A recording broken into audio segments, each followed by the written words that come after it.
Hey everybody, welcome back to the Thinking Crypto channel. Happy New Year. We've got some big news to cover. You got to watch this video to the end, guys, because we're going to talk about Grayscale buying millions of XRP today. It happened today, by the way, and Tether and Bitcoin, as well as exchanges delisting privacy coins. So if you have privacy coins, we gotta talk, guys. So before we get into it, go ahead and hit that thumbs up button.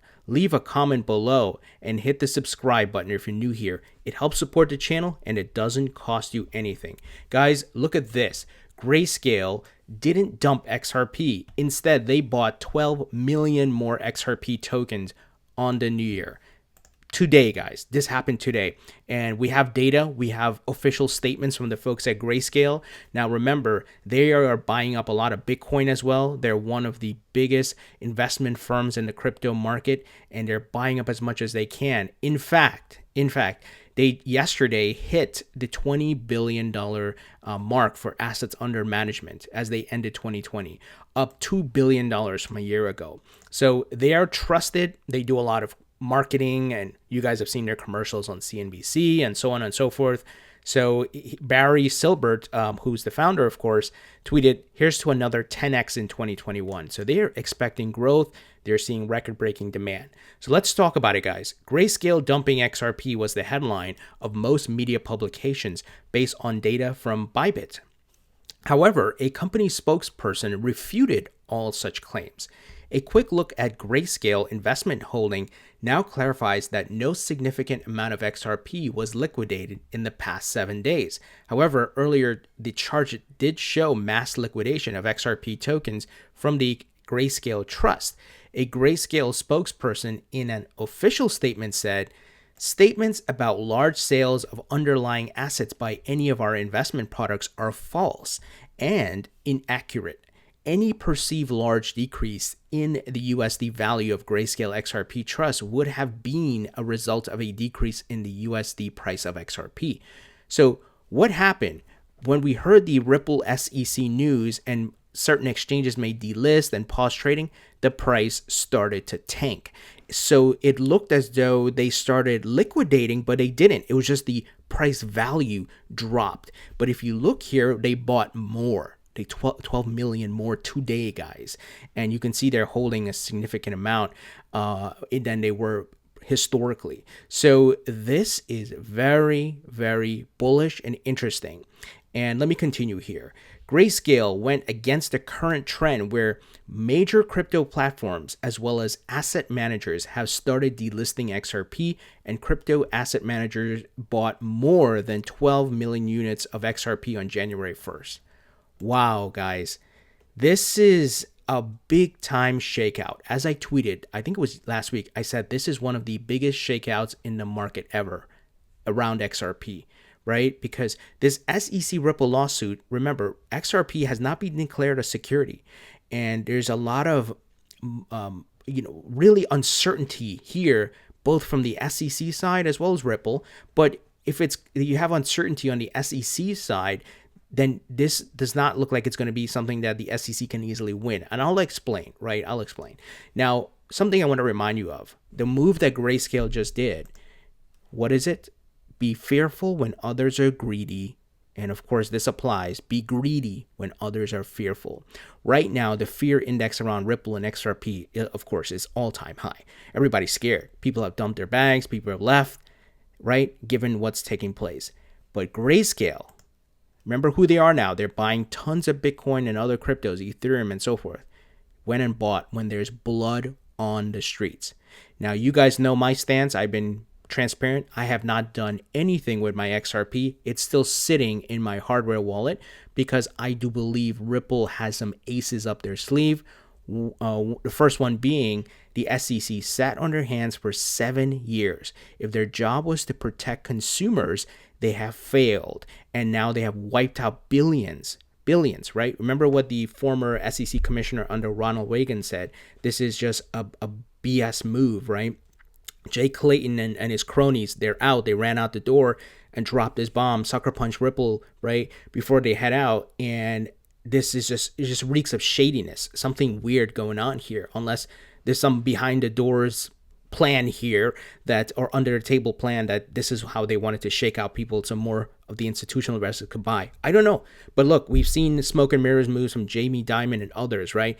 I wouldn't put it past them, guys, right? I'm not a conspiracy theorist, but I do know that greed exists and people do things for money, right? We can all agree on that.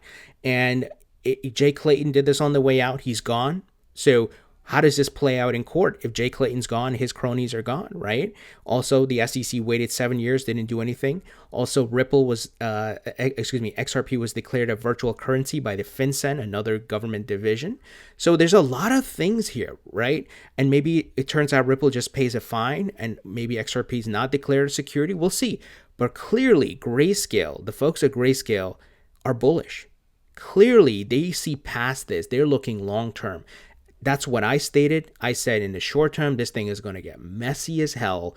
But long term, Ripple's just going to come out of it. XRP is going to come out of it. They're going to continue. It's just the uncertainty of what's happening now, right, guys? So this is hardcore facts right here that you cannot deny. This is not my opinion. This is not some random person on Twitter. This is one of the largest investment firms which is buying up as much crypto as possible, Bitcoin, and obviously they're buying up XRP, right? So that is why I'm saying this is bullish, my friends. And we've seen that other folks have weighed in.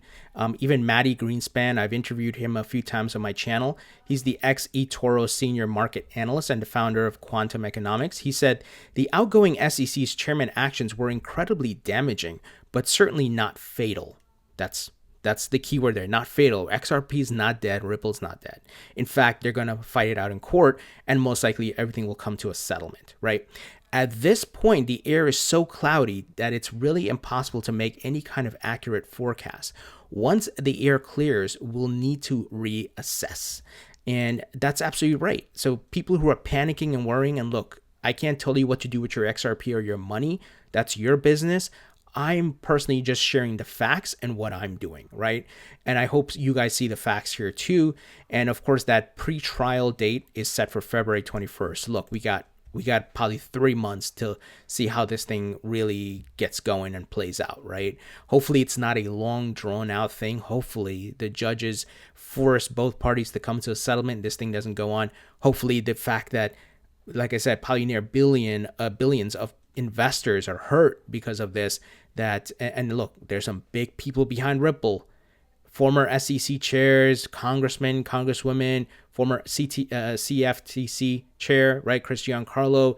They've got investors, Ripple that is, has investors from banks, even the digital currency group, Mike Novogratz, Galaxy Digital. There's some big money behind Ripple. So I don't know, man. We'll see how this plays out. But one thing's for sure, XRP is not dead. And this is bullish news. In fact, XRP's price is up from a 24-hour perspective, 8.19%.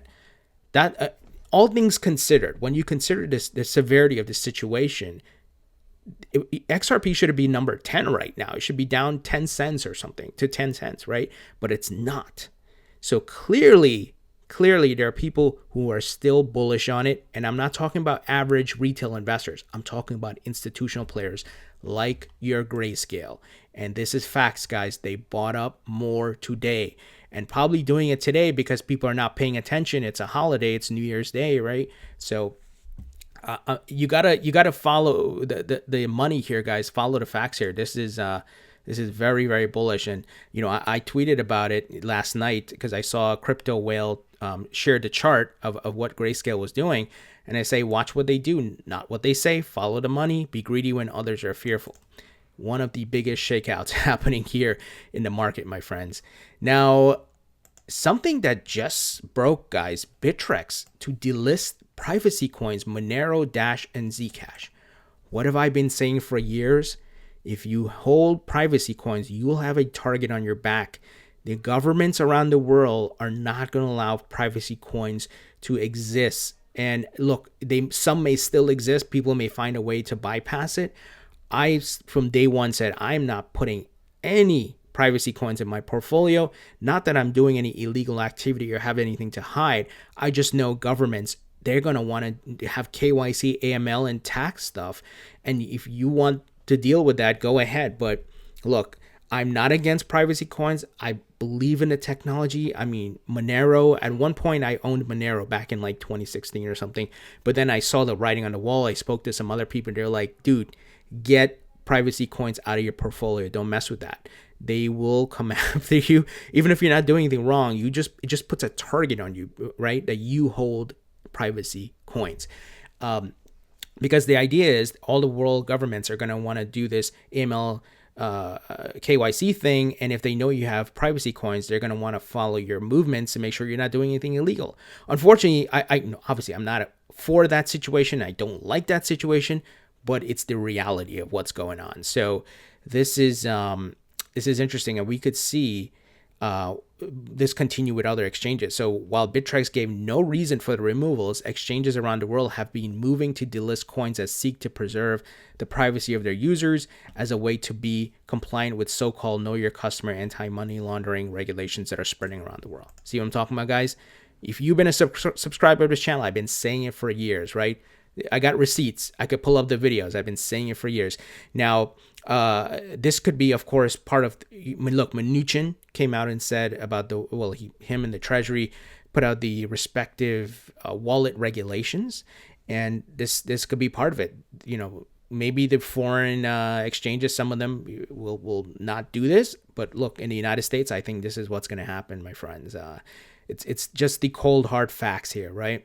So if you have privacy coins, please be careful. You will have a target on your back, right?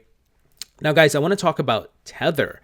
Now, I've been seeing a lot of the XRP maximalists going crazy and tweeting about this, almost like once again, this tribalism thing, which I think is so stupid and childish, right? But look, people are going to do whatever they want to do. Well, a lot of people are talking about, oh, Tether is going to be under attack and the SEC is going to come after them next. Look, that's possible.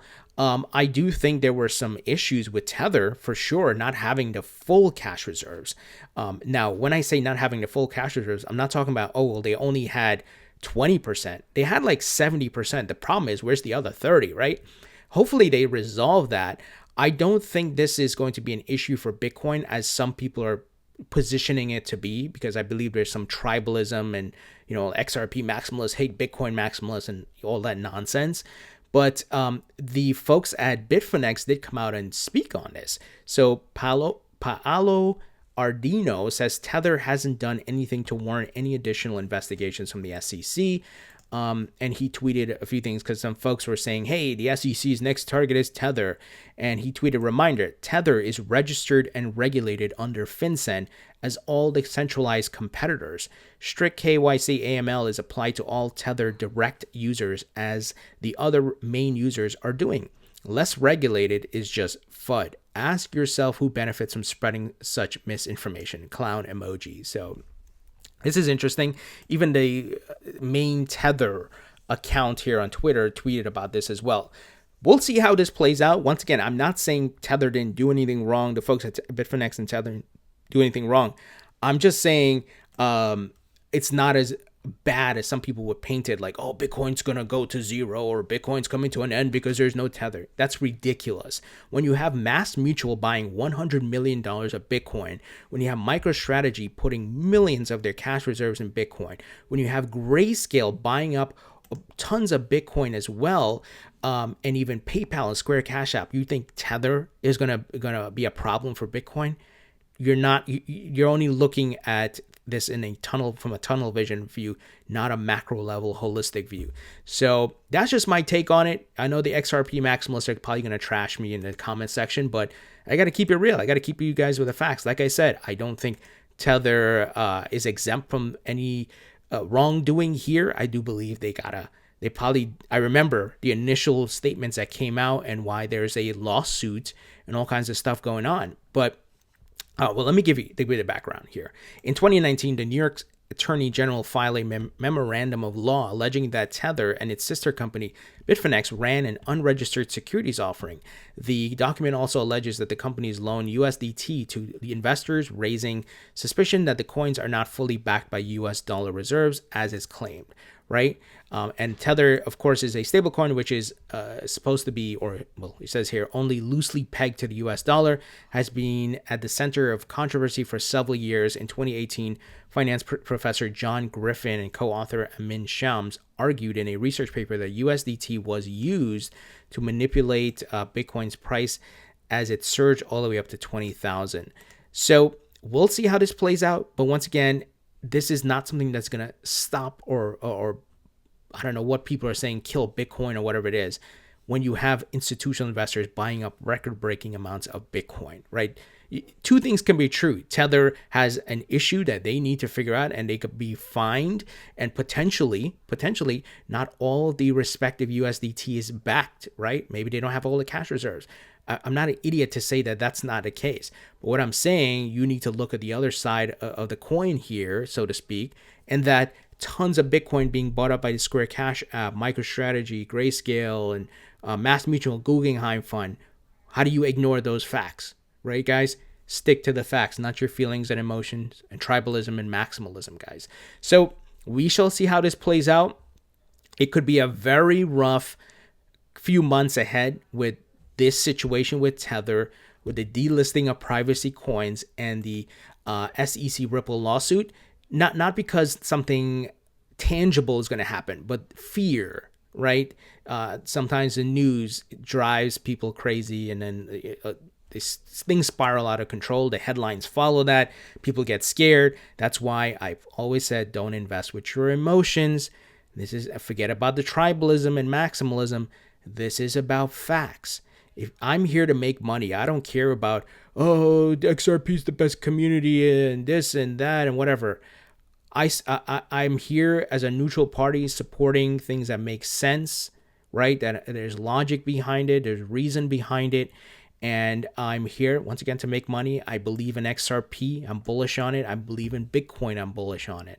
So the infighting with the communities, I don't care for that. If you're on board with that, I don't care.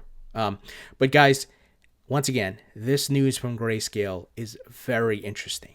Very, very interesting, right? I think your own gut feeling will probably tell you what is happening here.